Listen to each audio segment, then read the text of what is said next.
Hi everyone, my name is Leonardo Ferreira. I'm an assistant professor of immunology, and today I'll tell you about one concept, regulatory T cells.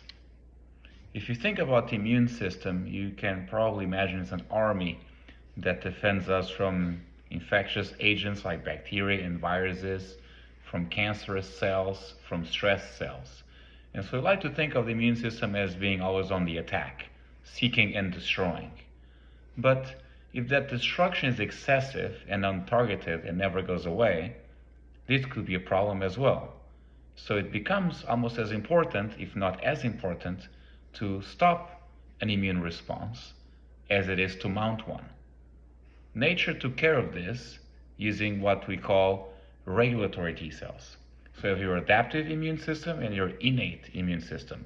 The adaptive immune system has T cells or T lymphocytes that go to school in the thymus, and B cells or B lymphocytes, which produce antibodies that bind to any surface in our body. Now, within T cells, as it turns out, there are many flavors. Most flavors of T cells, cytotoxic T cells, helper T cells, they participate in the mounting of an immune response, in the destruction of an infected or cancerous cell. CD8 T cells are cytotoxic, so they directly bind to and kill the target cell, whereas CD4 T cells are helper T cells, that they help the partners in crime of the killing of these cells. But again, if these cells are left unchecked, then it could cause immense damage. Imagine you break your finger and you mount an immune response, and after that bacterium has gone, your immune cells keep going and going and going. You just lose your finger. And we also know that excessive immune responses are bad from medicine. You know about autoimmune disease, type 1 diabetes, for example.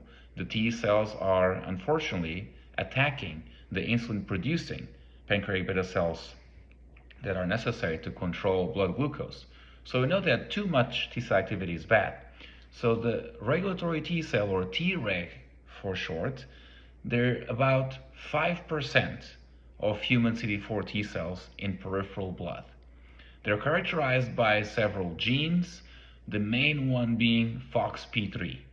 FOXP3 is a transcription factor that defines and maintains the regulatory T cell lineage.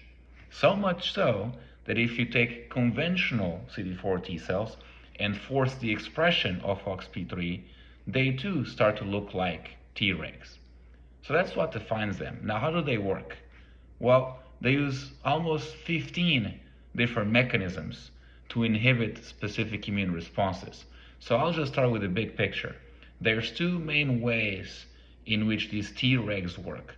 One is called bystander suppression, meaning that when a Treg is in a certain microenvironment, it will inhibit any immune cell that tries to mount a response in that area. Creates a tiny oasis around itself. The second way, it's called infectious tolerance. So Tregs, they not only inhibit immune responses directly, but they also they polarize naive, unconvinced T cells to themselves become the regulatory T cells of the future. And so these are two main ways. Now, how does it do it? Many molecular mechanisms. One of them is an IL-2 sink.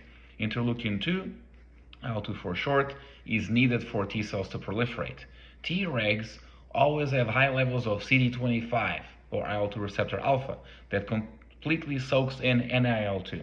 So any vicinity of the T cells, they don't stand a chance to divide.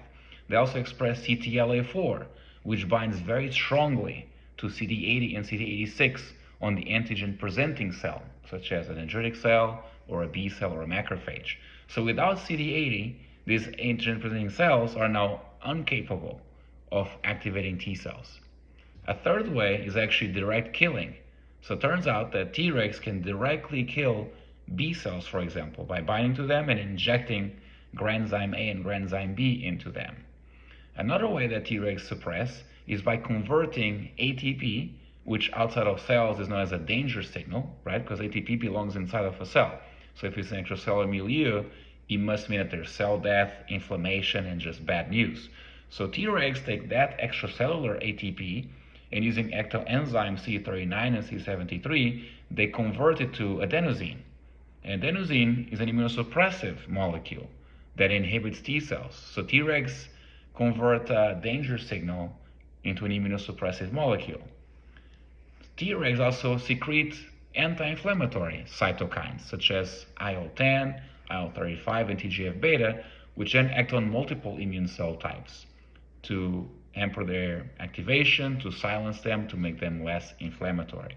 So overall, this is the concept that regulatory T cells are a separate branch of the adaptive immune system whose sole job is to keep the immune system under control, such that nothing ever goes overboard in a normal course of our lives, both at steady state and when fighting infections and cancer cells.